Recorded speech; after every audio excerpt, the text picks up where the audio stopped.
السلام عليكم ورحمة الله وبركاته نحمده ونصلي على رسوله الكريم أعوذ بالله من الشيطان الرجيم بسم الله الرحمن الرحيم وإذ يرفع إبراهيم القواعد من البيت وإسماعيل ربنا تقبل منا إنك أنت السميع العليم ربنا وجعلنا مسلمين لك ومن ذريتنا أمة مسلمة لك وأرنا مناسكنا وتب علينا إنك أنت التواب الرحيم صدق الله المولانا العظيم وصدق رسوله النبي الكريم সুপ্রিয় দর্শক মণ্ডলী বিশ্বের যে প্রান্ত থেকে চোখ রেখেছেন নিউজ 24 এর পর্দায় ইসলাম আমরা অনুষ্ঠানটি দেখার জন্য সকলকে স্বাগত জানাচ্ছি। আজকের এই আয়োজনে আল্লাহ রাব্বুল কারীমের তৌফিক কামনা করছি। আল্লাহ তাআলা আমাদেরকে সুযোগ করে দিয়েছেন ইসলামের গুরুত্বপূর্ণ বিষয় নিয়ে কথা বলার জন্য।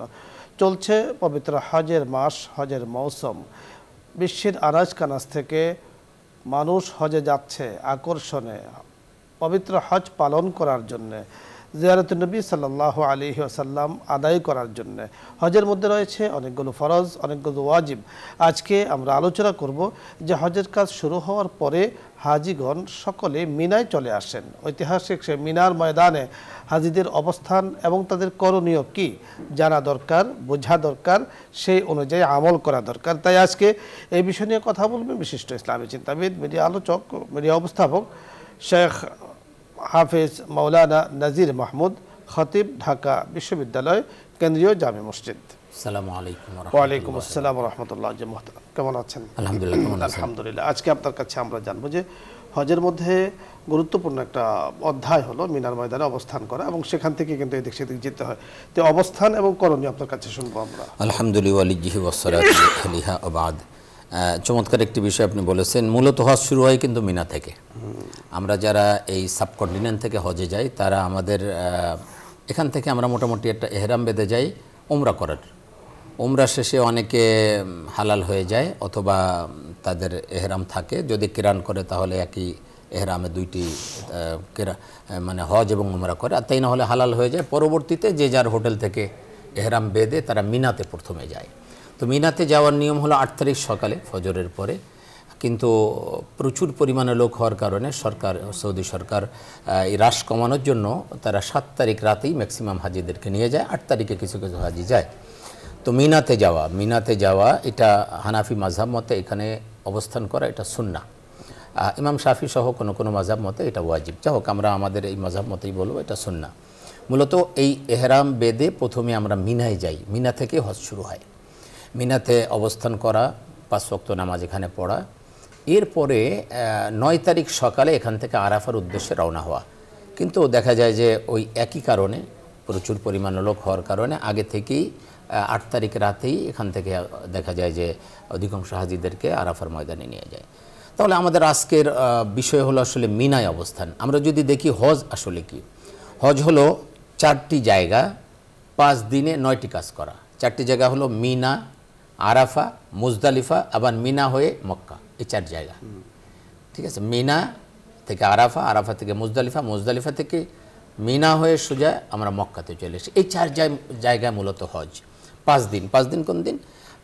8 জিল হজ, 9 জিল হজ, 10 জিল হজ, 11 জিল হজ, 12 জিল হজ। এই 5 দিন।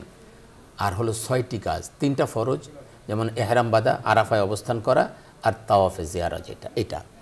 আর 6টি হলো মানে ওয়াজিব। একটা হলো মুজদালিফায় অবস্থান করা, কঙ্কর মারা, তারপরে আপনার কোরবানি করা, এরপরে মাথা মুন্ডন করা, এরপরে সাই করা, এরপরে বিদায়ী তাওয়াফ করা। এই 6টা ওয়াজিব। তাহলে আমাদের মূলত মিনা থেকে আমাদের কাজ শুরু হয়। মিনা ঐতিহাসিক একটি জায়গা, ঐতিহাসিক জায়গা। সমস্ত নবীগণ এখানে এসেছেন, যারা হজ করেছেন সবাই মিনাতে অবস্থান করেছেন। এবং মসজিদে খায়েফ আছে মিনাতে, আপনি জানেন মিনাতে মসজিদে খায়েফ আছে। এখানে এই মসজিদে খায়েফের আশপাশে 72 জন নবীর কবর আছে।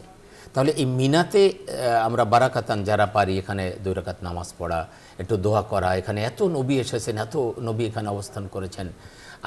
আমি একটু চিন্তা করি যে আমরা কিন্তু সবাই বঙ্গভবনে বা গণভবনে আমরা কিন্তু সবাই, বাংলাদেশ সবাই কিন্তু ইনভাইটেশন পায় না, দাওয়াত পায় না। খুব বেছে বেছে কিছু লোকদেরকে দাওয়াত দেয়। আল্লাহ রাব্বুল আলামিন তার মেহমান হিসেবে কিছু বেছে বেছে মানুষদেরকে সারা পৃথিবী থেকে এখানে নিয়ে যান। আল্লাহু আকবার।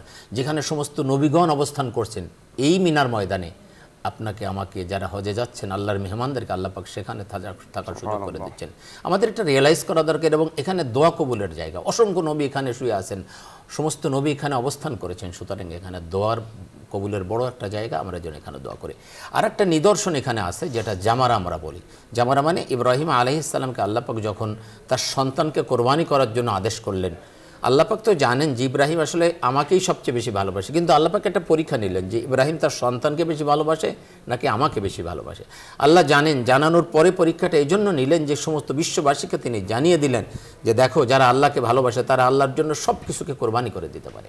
ইব্রাহিম আলাইহিস সালামকে আল্লাহ পাক 82 বছর বয়সে একটা সন্তান দান করলেন। সন্তানটা যখন হাঁটাচলা করতে শিখেছে, 13 বছর বা তাফসিরে এসেছে 16 বছর বয়সে, সেই সময় আল্লাহ বলেন যে এটা কোরবানি দাও। আল্লাহু আকবার। ইব্রাহিম আলাইহিস সালাম কোরবানি দেওয়ার জন্য রওনা দিলেন। এই মিনার ময়দানে তিনি আসলেন। তা আসার পথে শয়তান 3 জায়গায় তাকে ধোঁকা দিয়েছে যে যেও না, কোরবানি করবে, তোমাকে এই করবে সেই করবে। তো এইখানে শয়তানকে পাথর মারা হয়েছে।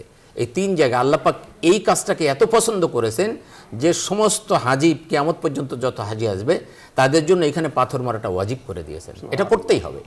তাহলে দেখেন, আল্লাহ পাক যে কাজটাকে পছন্দ করেন, আল্লাহ পাক কবুল করেন, এটা কিন্তু এভাবে স্মরণীয় হয়ে থাকে। এরপরে এখানে আমরা এই পাথর মারি, পাথর মেরে আবার আমরা মিনার তাঁবুতে চলে যাই।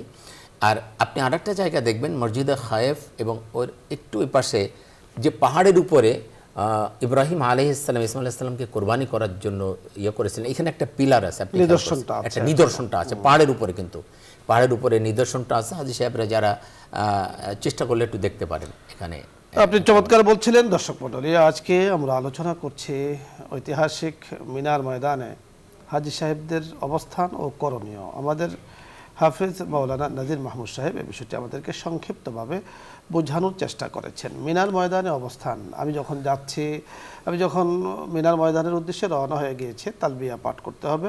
মিনার ময়দানে অবস্থানকালীনও তালবিয়া পাঠ করতে হবে, বেশি বেশি তালবিয়া পাঠ করা। এবং যে সময়টা আমি সেখানে অবস্থান করব, সেখানে কোনোভাবেই যেন মানে নাজায়েজ কাজ না হয়ে যায়।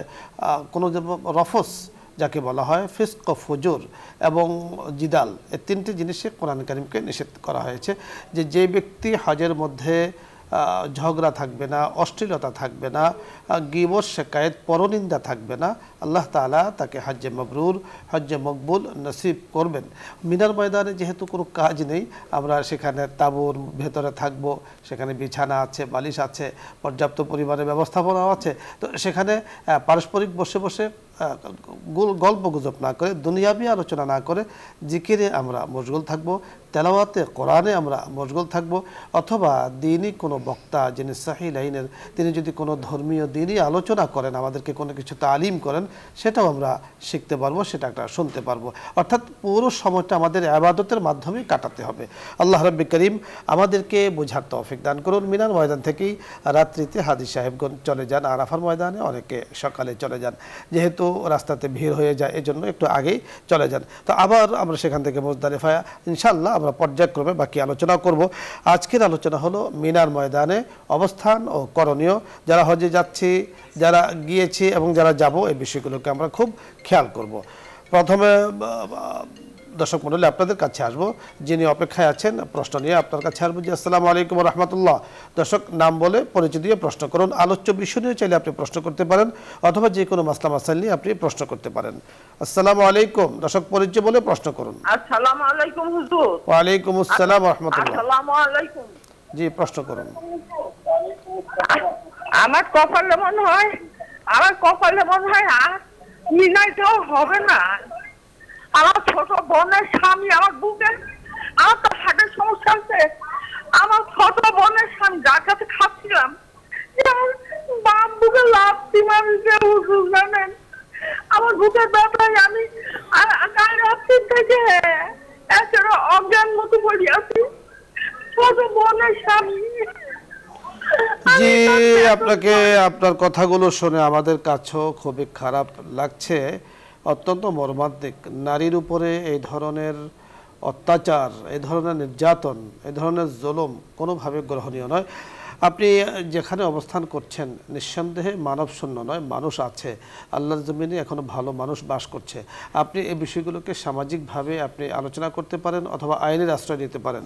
কারণ আইনের আশ্রয় যখন আপনি নেবেন, আশা করছি যে আপনি ইনসাফের মুআমালা পাবেন, ইনসাফের লেনদেন পাবেন। আইনের আশ্রয় নিলে বেশ উনি এর প্রতিক্রিয়া পাবে। এবং আরেকটা বিষয় হলো যে আপনি যেটা বলছেন যে মিনায় যাওয়া মনে হয় হবে না, এখনো সময় আছে, আপনি আল্লাহর কাছে সাহায্য চান, ভালো ট্রিটমেন্ট করেন, ইনশাআল্লাহ হয়ে যাবে। ওনার বোনের স্বামী ওনার উপরে নির্যাতন করছে, খুব কষ্ট পাচ্ছেন আপনি। আমরা বলবো যে এর জন্য প্রতিকার আছে, এর জন্য বিচার আছে, আইন আদালত আছে।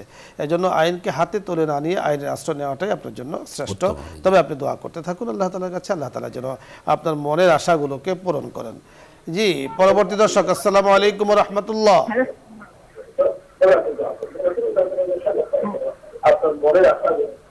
হ্যালো, আসসালামু আলাইকুম। ওয়ালাইকুম আসসালাম ওয়া রাহমাতুল্লাহ। জি, আমার দুইটা প্রশ্ন ছিল। বলুন। একটা প্রশ্ন যে আমি 2 বছর আগে হজে গিয়েছিলাম, তখন এই যে ফরজ তাওয়াফ করতে যাওয়ার আগে আমার বাংলাদেশ থেকে একটা দুঃসংবাদ যায়, তখন আমি ফরজ তাওয়াফে দোয়া ইউনুস পড়ছি বেশি বেশি করে। এটা কি আমার ঠিক ছিল কিনা? আর আরেকটা হলো যে আমি মুজদালিফা থেকে মিনায় হাইতে যাই অসুস্থ হয়ে পড়ছি, তখন আমার হাজবেন্ড আমার পাথর মেরে দিছে শয়তানকে 3 দিনেই। এটা ঠিক হয়েছে কিনা? জি, ধন্যবাদ, আমরা কথা বলছি, আপনি শুনতে থাকুন। প্রশ্নগুলো বুঝতে পেরেছি? জি, বুঝতে পেরেছি। প্রথমত উনি বিপদে ছিল, এই জন্য তাওয়াফের সময় উনি দোয়া ইউনুস বেশি বেশি পড়ছেন। ঠিক আছে বোন, এটা কোনো সমস্যা নেই। এখানে বিভিন্ন ধরনের দোয়া করা যায়, যত বেশি দোয়া করা যায় ততই ভালো, কারণ এই সময় দোয়া কবুলের জায়গা, দোয়া কবুলের সময়। আপনি যত দোয়া করবেন সে দোয়াগুলো কবুল হবে। আপনি দোয়া ইউনুস পড়েছেন, কোনো সমস্যা নেই, এতে কোনো সমস্যা হয় না, আপনার হজ হয়ে গেছে। দ্বিতীয় উনি প্রশ্ন করেছেন যে মুজদালিফায় অবস্থান করেছেন, পরে কঙ্করে উনি অসুস্থ হয়ে পড়েছিলেন, স্বামী অন্য লোক দিয়ে সম্ভবত কঙ্কর নিক্ষেপ করিয়ে দিয়েছেন। এখানে পাথর যদি আপনি অন্য লোক দিয়ে বা আপনার স্বামী যদি মেরে দেয় আপনার পক্ষ থেকে, এটা জায়েজ আছে। এটা একটা ওয়াজিব। তো এই বিষয়টা হলো এরকম যে কেউ যদি অসুস্থ হয়ে যায় আর যেতে না পারে, পাথর মারতে না পারে, তার প্রতিনিধি হয়ে একজনে পাথর মেরে দিলে সেটা আদায় হয়ে যাবে। তবে মানে ওজর থাকতে হবে, অসুস্থতা থাকতে হবে। বিনা ওজরে পর অন্যের সাহায্য নেওয়া কিন্তু উচিত নয়। চেষ্টা করা নিজেরটা নিজেই পালন করা। পরের দর্শক, আসসালামু আলাইকুম ওয়া রাহমাতুল্লাহ।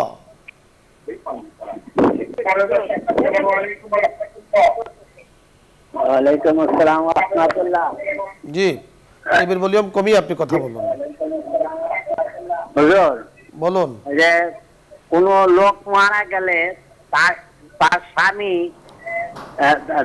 মহিলার স্বামী মারা গেলে মহিলা কি কি পালন করবে? এখানে দেখা যায় যে কেউ 4 দিন, কেউ 41 দিন, কেউ 4 মাস 10 দিন, কারোর সাথে দেখা দেয় না বা কারোর সাথে কথা বলে না। আমরা আপনাকে বুঝিয়ে বলছি, আপনি শুনতে থাকুন।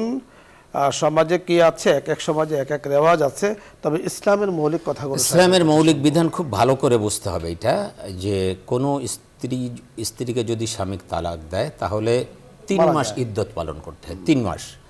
আরেকটা হলো যদি স্বামী মারা যায় তাহলে কি হবে? যদি স্বামী মারা যায় তাহলে 4 মাস 10 দিন তাকে ইদ্যত পালন করতে হয়। এটাকে ইদ্যত বলে, সময়টা অতিক্রান্ত করতে। এই 4 মাস 10 দিনের মধ্যে সে অন্য কোথাও বিবাহ করতে পারবে না, বিবাহ বন্ধনে আবদ্ধ হতে পারবে না, এবং এমনকি বিবাহের কথাবার্তাও বা এই ধরনের আলোচনা করাও তার জন্য ঠিক হবে না। আর সুতরাং এই 4 মাস 10 দিন এটা হলো শরীয়তের বিধান। কোন এলাকায় কোন রেওয়াজ আছে এটা বিষয় নয়, এটা রেওয়াজ, এটা প্রচলিত যে বিধান এটা ইসলাম নয়। ইসলাম হলো 4 মাস 10 দিন, এবং 4 মাস 10 দিন সে অন্য কারোর সাথে কথা বলতে পারবে না, ব্যাপারটা তা নয়। এই 4 মাস 10 দিন বলা হয়েছে যেহেতু স্বামী মারা গেছে, একটা শোক পালন চলছে, সেই জন্য সে অতিরিক্ত সাজসজ্জা করবে না, বাড়ির বাহিরে খুব একটা যাবে না, খুব প্রয়োজন যদি হয়, তাছাড়া সে যেন বাড়ির বাহিরে না যায় এবং সে যেন সাজসজ্জা না করে। এই বিষয়টা এই। সুতরাং কারোর সাথে কথা বলবে না, ব্যাপারটা এই ধরনের কোনো বিষয় নেই। কোনো দিবস পালন ইসলামে গ্র্যান্টেড নয়, দিবস পালন ইসলামে সাপোর্ট করে না। অর্থাৎ কারোর জন্য আপনি আয়োজন করতে পারেন অনির্দিষ্ট কোনো দিন, কিন্তু 3 দিন 4 দিন 40 1 বছর আসলে এই ধরনের দিবস পালনের রীতি রেওয়াজ ইসলামে নেই। পরের দর্শক, আসসালামু আলাইকুম ওয়া রাহমাতুল্লাহ। আসসালামু আলাইকুম হুজুর। ওয়ালাইকুম আসসালাম ওয়া রাহমাতুল্লাহ। আমরা যে এবার হজে যাচ্ছি, জি, মিনায় বসে কি আমরা তাঁবুতেই নামাজ পড়বো নাকি? হ্যাঁ, সুন্দর বিষয় জানতে চেয়েছেন। আরেকটা প্রশ্ন হুজুর, জি। আমার ছোট বোনের হাজবেন্ড নাই, কিন্তু আমার সাথে যাচ্ছে। জি, বুঝতে পেরেছি। আপনি জি, বুঝতে পেরেছেন। মিনাতে আমরা একটু আগে বললাম মিনাতে একটা মসজিদের যে মসজিদে খায়েফ, যদি তাঁবুটা মসজিদে খায়েফের কাছাকাছি হয় পারলে মসজিদে খায়েফে যে নামাজ পড়বে সবচেয়ে ভালো। আর যদি না হয় তাহলে প্রত্যেক তাঁবুতে আলাদা আলাদা জামাত হয়, প্রত্যেক তাঁবুতে জামাত হয়। এখানে আপনি ওই জামাত করে সবাই একসাথে নামাজ পড়া এটা সম্ভব নয়। এই মিনাতে স্থায়ী তাঁবু আছে এবং এসি লাগানো আছে, আলহামদুলিল্লাহ। সেখানে যথেষ্ট কমফোর্টেবল, যথেষ্ট আরামে থাকার একটা ব্যবস্থা করা হয়। সুতরাং সেখানে আপনি নামাজ পড়বেন, প্রত্যেক তাঁবুতে তাঁবুতে দেখবেন নামাজের ব্যবস্থা আছে, ওখানেই নামাজ পড়বেন, তাঁবুর ভেতরেই নামাজ পড়বেন। ইভেন আমি গত বছর আমরা তো জুমাবার ছিল মিনায়, আমরা যেদিন অবস্থান করতে আমরা জুমার নামাজও তাঁবুর মধ্যে পড়েছি। সুতরাং আমরা নামাজগুলো তাঁবুতেই পড়বো।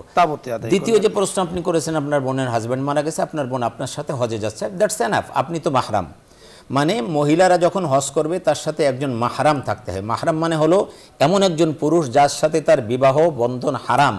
তো সুতরাং ভাই, বাবা, সন্তান, মামা, চাচা, এরা হলো মাহরাম। সুতরাং আপনার বোন আপনার সাথে যাচ্ছে, ব্যাস আলহামদুলিল্লাহ, তার হজ হয়ে যাবে আলহামদুলিল্লাহ। এবং বোনের সাথে যেতে পারবে? বোন না, একজন পুরুষ মাহরাম থাকতে হয়, আসলে থাকতে হবে।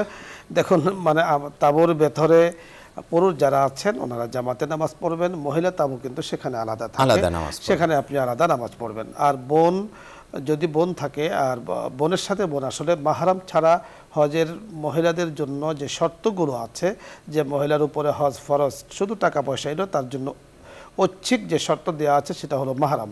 তো মাহরাম যদি ভাই থাকে, ভাইয়ের সাথে বোন যাবে, কোনো সমস্যা নেই। কিন্তু বোনের সাথে বোন গেলে কিন্তু মাহরাম জরুরি, কারণ বোনের স্বামী তার স্বামীর জন্য কিন্তু মাহরাম নয়। এই বিষয়টি খুব খেয়াল রাখতে হবে। পরবর্তী দর্শক, জি, আসসালামু আলাইকুম ওয়া রাহমাতুল্লাহ।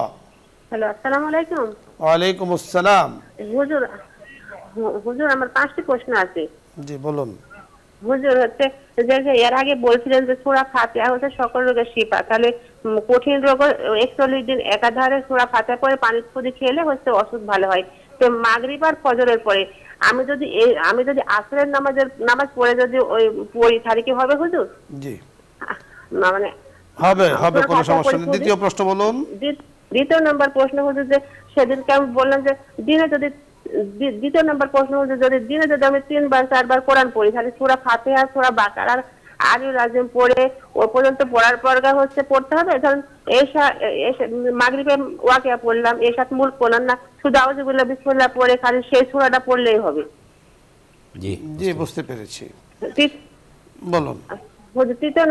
তৃতীয় নাম্বার প্রশ্ন যে হচ্ছে আমি ধরেন আমার বাবার বাসায় হচ্ছে কোরবানি কিনছি, আমার বাবা মা বেঁচে আছেন, তাহলে 15 দিন আগে ধরেন কিনলাম, তাহলে মানে কেনার পর আমার তো হয়ে গেল, তখন যদি কোরবানি যে খাবার খাবে সেই খাবারের টাকাটাকে আমাকে দিতে হবে না? আমার বাবা যদি বলে যে না তোমাকে দেওয়া লাগবে না দিলেও কুরবানি হবে হুজুর? যে 3টি প্রশ্ন পেয়েছি, আমাদের হাতে সময় নেই, আরো 2টো প্রশ্ন বাকি আছে, আপনি আরেকদিন বলবেন। সূরাতুল ফাতিহার যে আমলের কথা আমরা বলেছি, আপনি আসরের পরে এই আমল করলে হয়ে যাবে, কোনো সমস্যা নেই। কোরআন তেলাওয়াতের কথা একটি বিষয় বলেছেন, বুঝতে পেরেছেন? জি, না, আপনি কোরআন তেলাওয়াত যখন শুরু করবেন সবসময় যে সূরা ফাতিহা শুরু করে তারপরে অন্য শুরু করতে হবে, ব্যাপারটা তা নয়।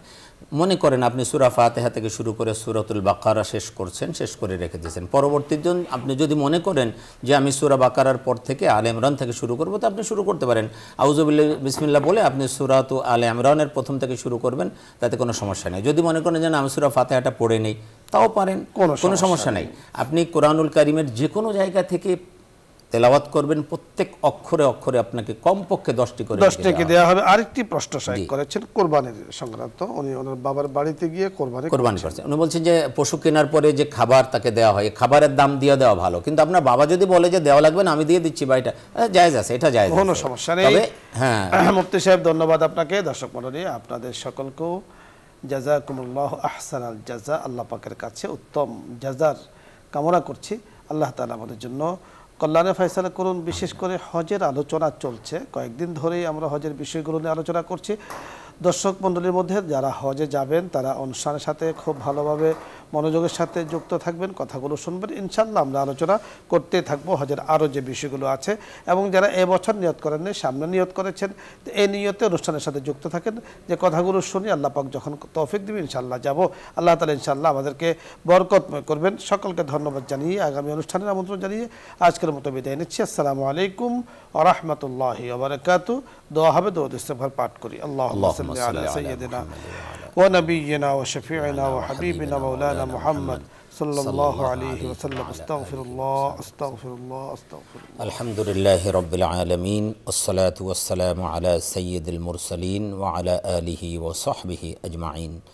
ربنا فاغفر لنا ذنوبنا وكفر عنا سيئاتنا وتوفنا مع الأبرار. اللهم اغفر لنا ولوالدينا وللمؤمنين يوم يقوم الحساب. رب ارحمهما كما ربياني صغيرا. ربنا هب لنا من أزواجنا وذرياتنا قرة أعين واجعلنا للمتقين إماما. اللهم إنك عفو تحب العفو فاعف عنا. فاعف عنا يا كريم ফাফু আন্না ইয়া রহিম। ইয়া আল্লাহ আমাদের সকলকে আপনি মেহেরবানি করে ক্ষমা করে দিন। মালিক, আমাদেরকে আপনি কবুল ও মঞ্জুর করে নিন। আপনার প্রিয় বান্দাদের কাতারে আমাদেরকেও আপনি শামিল করে নিন। মালিক, আমাদের আব্বা আম্মাদেরকে ক্ষমা করে দিন। যাদের আব্বা আম্মা ইন্তেকাল করে গেছেন তাদেরকে আপনি জান্নাতের মেহমান হিসাবে কবুল করে নিন। যাদের মা বাবা বেঁচে আছেন তাদেরকে আপনি হায়াতে তৈয়বা দান করুন। ইয়া আল্লাহ, আমাদের সন্তানদেরকে আপনি কবুল ও মঞ্জুর করে নিন। আপনার ওলি হিসেবে, দিনের বড় দায়ী হিসাবে তাদেরকে কবুল করে নিন। ইয়া আল্লাহ, আমাদের পূর্বপুরুষ যতদূর পর্যন্ত যারা ইন্তেকাল করে গেছেন, দাদা দাদি নানা নানি, তাদের পূর্বপুরুষ, ইয়া আল্লাহ সকলকে আপনি মেহেরবানি করে জান্নাতুল ফেরদাউস নসিব করে দিন। কিয়ামত পর্যন্ত আগত আমাদের বংশধর যারা আসবে মাওলা, সকলকে আপনি দিনদার ইমানদার হিসাবে কবুল মঞ্জুর করে নিন। ইয়া আল্লাহ, আমাদের নেক মাকাসিদ আপনি পূর্ণ করে দিন। মা বাবা, সন্তান সন্ততি, পরিবার পরিজন, ভাই বোন, আত্মীয় স্বজন, উস্তাদ মাশায়েখ, মাহাব্বতি মানুষ, দেশে প্রবাসে যে যেখানে রয়েছে সকলকে আপনি কবুল ও মঞ্জুর করে নিন। সকলকে আপনি দুনিয়া আখিরাতের সমস্ত রকম বালা মুসিবত থেকে হেফাজত করুন। ইয়া আল্লাহ, এই প্রোগ্রাম যারা আয়োজন করছেন মাওলা, এই প্রোগ্রামকে আপনি কবুল ও মঞ্জুর করে নিন। ইয়া আল্লাহ, এই প্রোগ্রামের পৃষ্ঠপোষক বসুন্ধরা গ্রুপের চেয়ারম্যান সাহেব এবং তার পরিবার পরিজন সকলকে আপনি কবুল ও মঞ্জুর করে নিন। ইয়া আল্লাহ, এই প্রতিষ্ঠানগুলোর উপর আপনার খাস রহমত অবতীর্ণ করুন। মাওলা, এই প্রতিষ্ঠানগুলোর উপর খাস রহমত অবতীর্ণ করুন। ইয়া আল্লাহ, আমাদের দেশের জন্য আপনি কল্যাণের ফয়সালা করে দিন। ওয়াসাল্লাল্লাহু তাআলা আলা খায়রি খালকিহি মুহাম্মাদিন ওয়া আলিহি ওয়া আসহাবিহি আজমাইন বিরহমাতিকা ইয়া আরহামার রাহিম।